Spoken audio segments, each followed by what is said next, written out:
Hello guys, പുതിയ വീഡിയോയിലേക്ക് എല്ലാവർക്കും സ്വാഗതം. ആദ്യമായിട്ട് ചാനൽ കാണുന്നവർ ചാനലൊന്ന് സബ്സ്ക്രൈബ് ചെയ്യണേ. അപ്പോൾ നമ്മൾ കുറച്ച് സാധനങ്ങളൊക്കെ വാങ്ങാനുണ്ടായിരുന്നേ, അതെല്ലാം വാങ്ങി. പിന്നീട് നമ്മൾ ഗോൾഡ് സൂക്കിലേക്ക് പോയിട്ടോ, വടകര. മിഥുവിൻ്റെ ചെയിന് മാറ്റാൻ വേണ്ടിയാണ് പോയത്. ഒരു ചെറിയൊരു പൊട്ടലൊക്കെ ഉണ്ടായിരുന്നു ചെയിനിന്. ഈ കാണുന്നത് ഞങ്ങൾ പൊട്ടിച്ചതല്ല, അവർ നമുക്ക് കാണിച്ചു തന്നതാണ്. എന്തായാലും മാറ്റമില്ല എന്ന് പറഞ്ഞിട്ട് ചെയിനിൻ്റെ അവസ്ഥ ഇത്രത്തോളം ആയിനെന്ന് പറഞ്ഞ് കാണിച്ചു തന്നെ കേട്ടോ.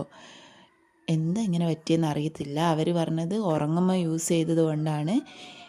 ചില ചെയിനൊന്നും ഉറങ്ങുമ്പോൾ യൂസ് ചെയ്യാൻ പാടില്ല. എനിക്കറിയത്തില്ല ഉറങ്ങുമ്പോൾ യൂസ് ചെയ്യാൻ വേറെ ചെയിനാണോ. അപ്പോൾ ആ ചെയിന് അവർ ചൂടാക്കിയിട്ട് കൊണ്ടുവന്നിട്ടുണ്ട്. ഞങ്ങൾ ഇത് ഉരുക്കിയിട്ട് അതുപോലെ തന്നെ വേറൊരു ചെയിനാണ് എടുക്കുന്നത്. അതല്ല, വേറൊരു ചെയിൻ, സച്ചിൻ ചെയിനാണ് വാങ്ങിയിട്ടുണ്ടായിരുന്നത് കേട്ടോ. ഡെയിലി യൂസ് ചെയ്യാൻ പറ്റിയ ചെയിനാണ് വാങ്ങിയിട്ടുണ്ടായിരുന്നത്. അപ്പോൾ അതൊക്കെ വാങ്ങി ഞങ്ങൾ നേരെ അവിടുന്ന് എന്തെങ്കിലും കഴിക്കാമെന്ന് വിചാരിച്ച് അവിടെ അടുത്തുള്ള ഒരു ഷോപ്പ് കയറി.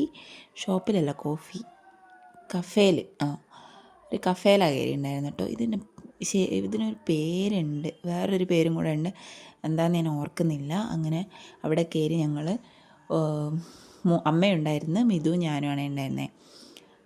ഷവർമ റോള് വാങ്ങി. പിന്നെന്താ 2 ലൈം ജ്യൂസും പൈനാപ്പിൾ ജ്യൂസുമാണ് കുടിച്ചട്ടോ. അങ്ങനെ അതുകൂടെ കഴിച്ച് ലിയമോക്ക് കുറച്ച് ടോയ് വാങ്ങിക്കണമെന്ന് കുറച്ചായി വിചാരിക്കുന്നു കേട്ടോ. അതായത് കിലുക്കാൻ ബട്ടോ അതൊക്കെ ഇല്ലേ, അതെല്ലാം വാങ്ങിക്കാമെന്ന് വെച്ച് അങ്ങനെ അവിടെ ഗിഫ്റ്റ് ആൻഡ് ഗിഫ്റ്റ് എന്ന് പറയുന്നൊരു കടയുണ്ടായിരുന്നേ, അവിടെയാണ് കയറിയത്. നല്ല കസ്റ്റമർ കെയറിങ് ആയിരുന്നു. നല്ലൊരു ചേട്ടനായിരുന്നു അവിടുത്തെ കേട്ടോ. എല്ലാം പറഞ്ഞു തന്ന്, എല്ലാ ടോയ് എടുക്കുമ്പോഴും അതിൻ്റെ നല്ല കാര്യവും ചീത്ത വശവും എല്ലാം പറഞ്ഞു തന്നിട്ടുണ്ടായിരുന്നു. അങ്ങനെ ഈ കാണുന്ന ഈ ഒരു ടോയും പിന്നെ ഒരു സ്പൈഡർമാൻ്റെ കണ്ടില്ലേ, അതുകൂടെ ആകട്ടോ എടുത്തത്. അങ്ങനെ അവിടുന്ന് ടോയൊക്കെ വാങ്ങി വേഗം തന്നെ അവിടുന്ന് ഇറങ്ങിയിട്ടുണ്ടായിരുന്നു. മിഥു ഇന്ന് രാത്രി പോവുക കേട്ടോ, തിരിച്ച് ചെങ്ങന്നൂരേക്ക്. അപ്പോൾ അതിൻ്റേതായ തിരക്കും ഉണ്ടായിരുന്നു. മിഥു പോകുന്നതിന് മുന്നേ ആവശ്യമുള്ള സാധനങ്ങളൊക്കെ വാങ്ങി വെക്കണം എന്നുണ്ടായിരുന്നു. അതാണ് ഇന്ന് തന്നെ ഇറങ്ങിയിട്ടുണ്ടായിരുന്നേ.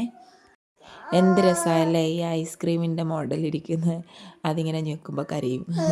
ഇപ്പോൾ ഒത്തിരി ടോയ് ഉണ്ട് കേട്ടോ, കാണാൻ ഒത്തിരി കളക്ഷൻസ് ഉണ്ടായിരുന്നു അവിടെ. മിഥു അതിൻ്റെ ഇടക്ക് ഒരു ചെറിയ കാറിൻ്റെ മിനി കൂപ്പറിനെയാന്ന് തോന്നുന്നു, എന്തോ ഒരു കാറിൻ്റെയും കൂടെ എടുത്തിരുന്നു. നല്ല ഭംഗിയുണ്ടായിരുന്നേ കാണാൻ. അത്യാവശ്യം റേറ്റ് കുറവാണ്, പക്ഷെ നമ്മൾ അഥവാ റേറ്റ് കൊടുക്കുന്നുണ്ടെങ്കിൽ തന്നെ അതിനുള്ള വാല്യൂ അതിനുണ്ട്. അങ്ങനെ ഷോപ്പിംഗ് ഒക്കെ കഴിഞ്ഞ് ഞങ്ങൾ വീട്ടിലെത്തിയിട്ടുണ്ട് കേട്ടോ. ലിയമോൾ ഇവിടെ കളിച്ചുകൊണ്ടിരിക്കുന്നുണ്ട്. രാത്രിയായി കേട്ടോ വീട്ടിലെത്താൻ വേണ്ടി. അപ്പോൾ ഇന്നേക്ക് ഇത്രയേ ഉള്ളൂ. അടുത്ത വീഡിയോ ആയി വരും വരെ ബായ്.